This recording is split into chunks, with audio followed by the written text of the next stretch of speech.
welcome to this lecture. In the last lecture, we have seen that sometimes it is very much necessary to find out the antenna's impedance. So, today we will discuss the impedance of the antenna. Now, input impedance of an antenna is defined as the impedance that is presented at the input terminals of an antenna. So, if this is an antenna, it is connected to a generator. The generator is having a voltage, peak voltage Vg, and generator impedance is Zg, that is connected to this. So, these two terminals are the input terminals of the antenna. So, here whatever we are seeing so at this point whatever we are saying that we can call as the antenna's impedance, that means the voltage to current ratio at this point, this AB terminal, that will be called the antenna's impedance. So, this is the case in the transmitting mode. Now, we can write the antenna input impedance ZA as a real part and an imaginary part. Why imaginary? We have discussed because there will be some reactive field near the antenna. So, impedance wise it will be some reactance, and obviously, we have seen that there are losses in the antenna. So, there will be some loss resistance, also it is radiation, a lot of radiation is taking place from a good antenna. So, that we can whatever radiated power that we can model as a radiation resistance. So, everything together that will give the real part of the impedance. Now, for simple antennas, the two parts, that is this array that we have earlier discussed, that will have a radiation resistance, also that will have a loss resistance. So, radiation resistance is not a loss mechanism, it is actually the radiation that is taking place. So, it is desirable, higher RR means more radiation, radiated power is taking place, and this is the loss mechanism. So, resistance due to the loss in the circuit of the antenna, that is in the conductor, in the dielectric, etc. Also the mismatch, etc., all those losses. So, these two, now for simple antennas, they can be modeled as series elements. Always it cannot be done in modern or complex antennas where you have a ground plane, where you have a lossy dielectric, always this RR and RL cannot be put in series, but for simple antennas which we will be generally discussing in this class, if we assume that RR and RL are in series, then we can further simplify this impedance model that will go. So,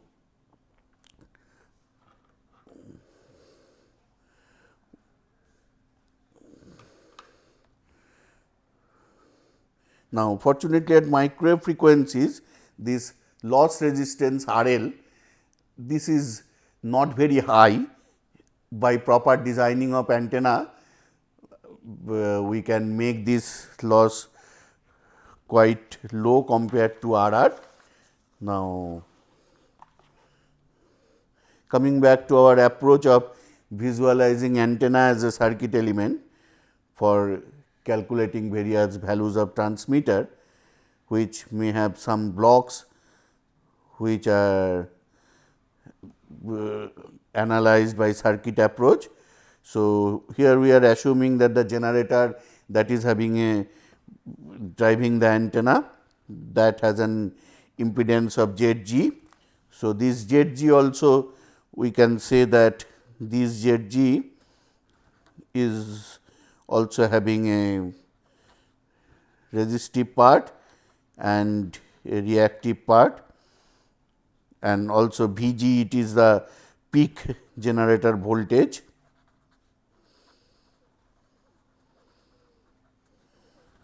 Peak voltage of the generator is this. Now, we can, for this whole circuit, we know that we can have a, actually you see antenna is a open and radiating thing. So, we cannot analyze this circuit because there is no load seen here. Actually, this antenna is behaving as a load to this whole circuit. So, to simplify and to come to our known things, because we want, unless until the circuit is closed, we cannot put the currents. Here actually there is displacement current going on, but to have our understanding, we can have a equivalent Thevenin equivalent circuit that I will draw now. So, the Thevenin equivalent circuit of this antenna we can draw from our whatever knowledge we have about electronic circuits, various theorems. From that we can draw like this.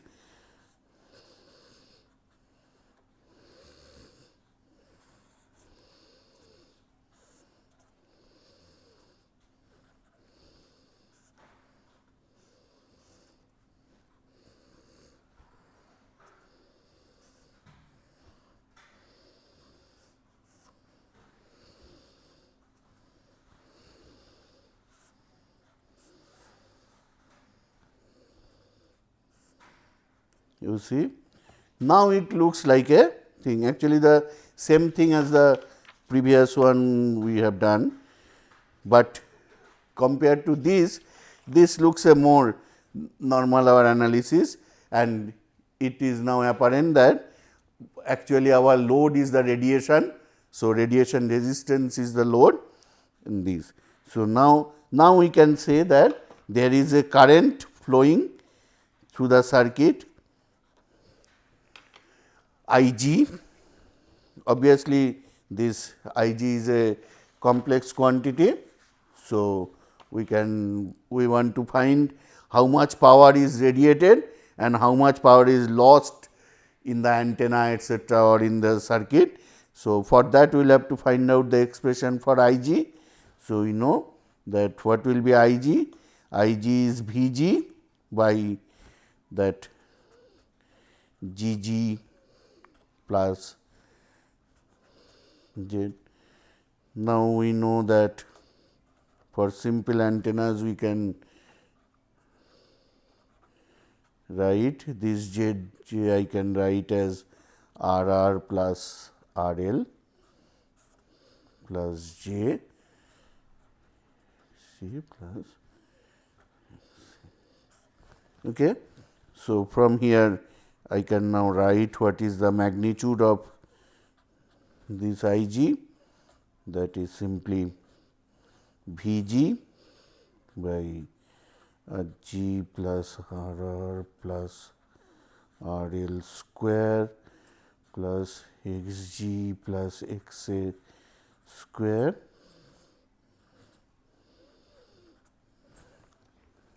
Quite simple.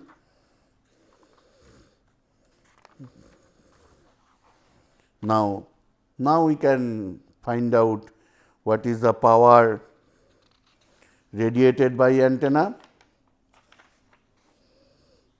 So, if I call that PR, power radiated by antenna, that will be simply half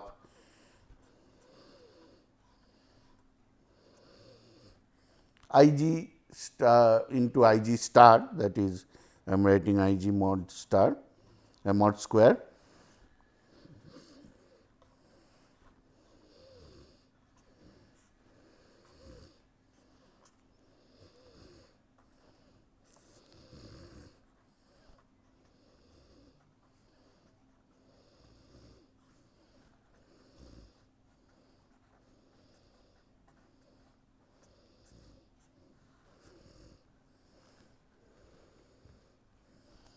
Now, it is looks simple. Similarly, the other part, that what is the power lost, power dissipated at heat in the antenna, that will be half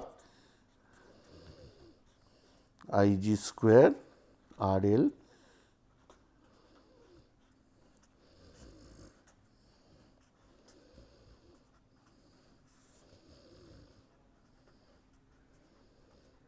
clear concept. So, that is the reason we always try to find the equivalent circuit.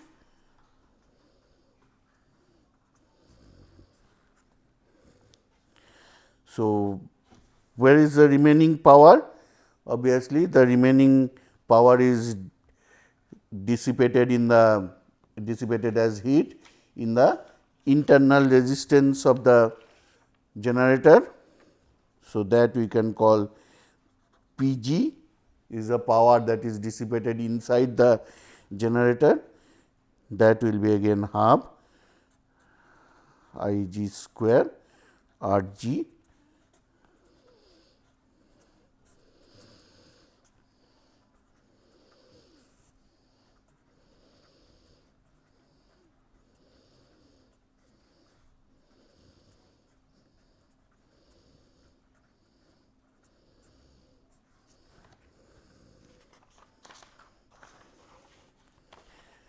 Now, we will invoke a theorem that is well known for electronic students, that maximum power transfer theorem. So, again if we look at this diagram, this Thevenin equivalent, this is actually the Thevenin equivalent circuit.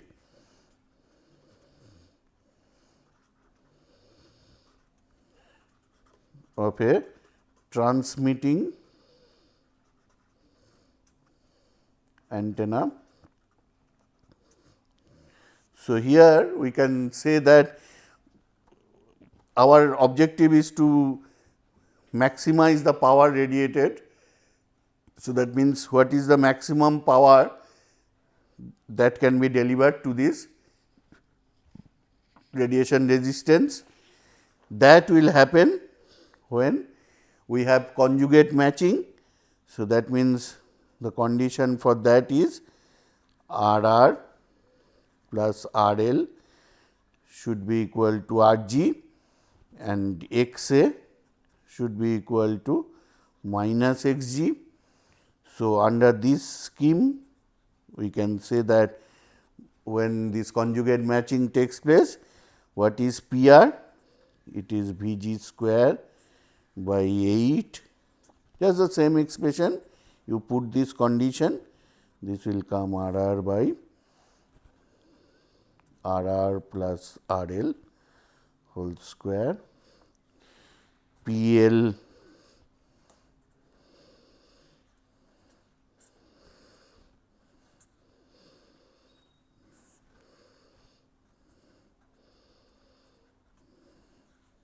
as I said that usually for microwave antennas this RL is much less than RR. So, most of the power is being radiated, obviously some loss is there, and what is power dissipated in the generator?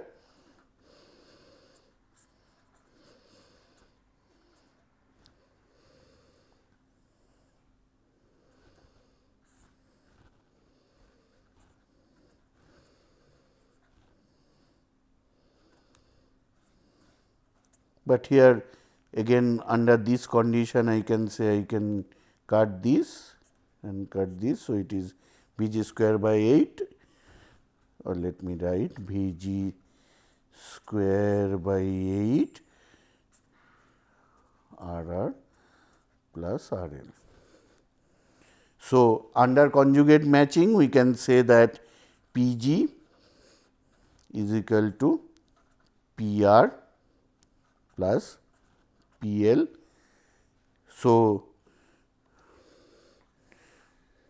also we can find out the maximum power supplied by the generator. How much power is power supplied by the generator is half Vg Ig star. So, it is half Vg star by 2 RR plus RL, 2 coming because of conjugate matching. So, that is coming as V g square by 4 R r plus R L. So, you see that whatever total power is supplied by the generator, only half of that under conjugate matching can be radiated and half gets dissipated in the internal resistance of the generator and the remaining half power goes to antenna. Now, if we can make antenna lossless, that is conductor and dielectric loss to 0, then that amount of power also will get radiated. So, that is why we always try to do, try to use the very good conductor, like that is why if you want very good or very small loss, then you can have gold or silver. Actually, silver is the best one, but silver cannot be machined easily. So, gold, and you can use gold for making antenna, or you can use copper for making antenna, and also the dielectric, those are very low loss dielectrics are used. So, that this R L factor is very small. Also, we assume that the impedance matching is there between the antenna and the interconnecting transmission line, because here when we are saying that connecting this, here we have not explicitly shown, but obviously the generator cannot directly connect to the antenna. So, there will be a transmission line. We are assuming that that transmission line we are having an impedance match. If not, then some amount of more power will be lost. If matched, then the whatever power is supplied Vs, the Ps, that can come to the half of that can be delivered to the antenna. So, you see the usefulness of antenna's impedance. That is why any antenna we generally try to find what is the impedance, and we have seen that people generally demand that the for antennas, nowadays modern antennas, people say that the reflection loss should not be more than 10 dB. So, that is why that means 1/10 of the power can be made to loss. So, it is an 10 dB impedance bandwidth is a useful parameter for an antenna. Now, what will happen in the receiving mode? So, let us draw the receiving mode, because that one we have seen in the transmitting mode. In the receiving mode, we have that antenna. Now, in this case, the wave is coming. Okay. These are the incident wave from some distant source. This is coming. The antenna is receiving. Then, through a transmission line, the antenna will be connected to some load. That load may be a spectrum analyzer, may be a receiver, anything, but let us say so. Let us call that load as, because ZL will be getting confused. So, ZT let us call. Okay. So, if we, this is the load, let me call this is a load. Now, what will be the Thevenin equivalent of this? Achha, I have not marked AB. So, now, let us draw the Thevenin equivalent. So, this side AB, this side I can easily draw that ZT will be some real part. So, RT and some A part, reactive part XT. Okay. And this antenna I know how to model. So, there will be a lossy part RL, capital L, no? RL, then there will be a induced voltage on the antenna, because this incident wave is coming. So, at this antennas, if you say output terminal, there will be a voltage induced because of this field. There will be an electric field between 2 points. So, there will be a voltage, let me call it Vt, and then there will be that radiation resistance of the antenna, and then this reactive part of the impedance, that near field effect, etc. So, this is the Thevenin equivalent. I can say that this is the Thevenin equivalent circuit of the antenna, and obviously now there will be a current flowing IT. So, what is IT now? I can very easily write IT is Vt, the induced voltage, divided by Rr plus RL plus RT plus J XA plus XT. Okay. So, now from here similarly we can find out how much power will come, etc. How much power RR will dissipate, how much A, etc. Now, the input impedance of an antenna, so we have seen it. Now, it is generally a function of frequency, because all these things that at different frequency, the reactive part, etc., that will change. So, it is a function of frequency, and antenna is matched to the interconnection transmission line. When we say that, suppose this antenna, as I said, that there will be a transmission line here to connect it, that transmission line has a characteristic impedance. So, we are assuming it is matched, but characteristic impedance is a real quantity, and over a narrow frequency band only it will be matched. At other frequencies there will be a mismatch. So, that needs to be taken into account.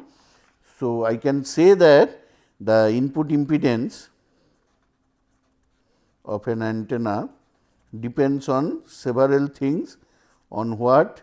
First, obviously, it is dependent on frequency of operation. At different frequencies, obviously impedances, etc., they are different.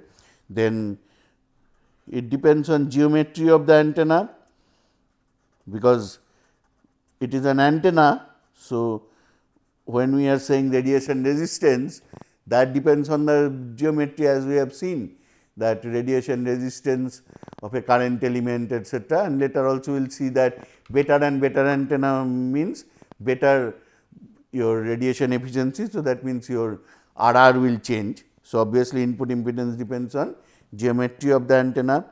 Then also the method of excitation of the antenna, because for high frequency things, how you excite the antenna, how you put this transmission line, how it is connected to the antenna.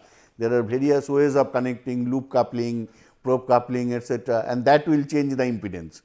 That will drastically may change the impedance. If the excitation is not proper, you won't get the proper coupling, etc. So, input impedance definitely depend on method of excitation. Then here one thing we are not saying, that we are assuming that near the antenna there is no other structure, but in reality any conductor, any structure, even a dielectric structure nearby, that will affect, because antenna is radiating a field, that electromagnetic field will go there, then that there will be some secondary currents induced in those bodies, and that will again irradiate and that will come here. The net effect of that is a mutual coupling. So, a mutual impedance. So, that means input impedance, whatever we have discussed here, that was the total effect, that means self impedance plus mutual impedance. So, that mutual impedance will get affected the moment I have a nearby thing. The thing is in the low frequency or in the circuit theory, generally we do not have this impedance of certain thing is not dependent on someone else. But you have seen when we have two coils, then they are nearby, so there are mutual things. Now, actually there are, though that is a low frequency case, but there is a magnetic coupling, but here you see electromagnetic coupling is also there. So, any conductor dielectric nearby that will affect the antenna, that will give a mutual impedance, and that will affect the total impedance. That is why I can say that proximity to surrounding objects.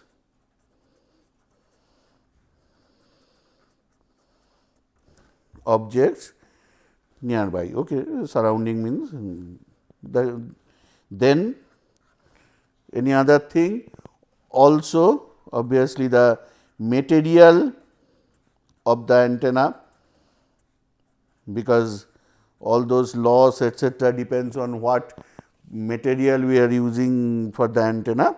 So, you see input impedance, though we are giving here certain values, but we should remember that all these things affect this input impedance. So, we have seen how to model, you see even in circuit theory we can have this antenna model. So, that is a nice way that we have started the current element from the analysis from field theory. Once we have known that, field theory gives us all the informations, and from that if required, when we are connecting the antenna with a transmitter or when we are connecting the antenna with a receiver or load, we can model the antenna as an circuit theory object. So, we can find a more impedance for that. We have seen the moment we have found that, we can find the Thevenin equivalent, then we can apply maximum power transfer and we can find out what is the condition for maximum power transfer, and by that we can have what is the power dissipated in the antenna etc., or how much power the antenna is putting to the load. All those things we can calculate in our usual way. So, input impedance is a very important parameter. We will see that this impedance, actually the narrowband antennas, for them if we know the impedance and if we can make the reactive part of the antenna at a particular frequency 0, then that antenna can be called as a resonating antenna. Actually, that is the practice in dipole etc. We will see next when we will go to those things. Our job is to make that, if we can somehow cancel that reactive part, then we can say that antenna whatever we are giving, it is resonating. That means, it is putting the whole thing into the as a radiation is taking place and there is no reactive storage of energy. All the energy that is given, provided there is some loss, but other energy is that time we say that antenna is resonating. So, resonant antenna is the normally narrow band antennas. At wide band antennas we cannot make resonant, for them we design is non-resonant, but this antenna impedance is a good way of seeing what is happening to the antenna, how much it is radiating, how much it is losing, and also for other elements, the generator or the receiver, it gives us that how much power I can take, how much power I can give etc. Okay. Thank you.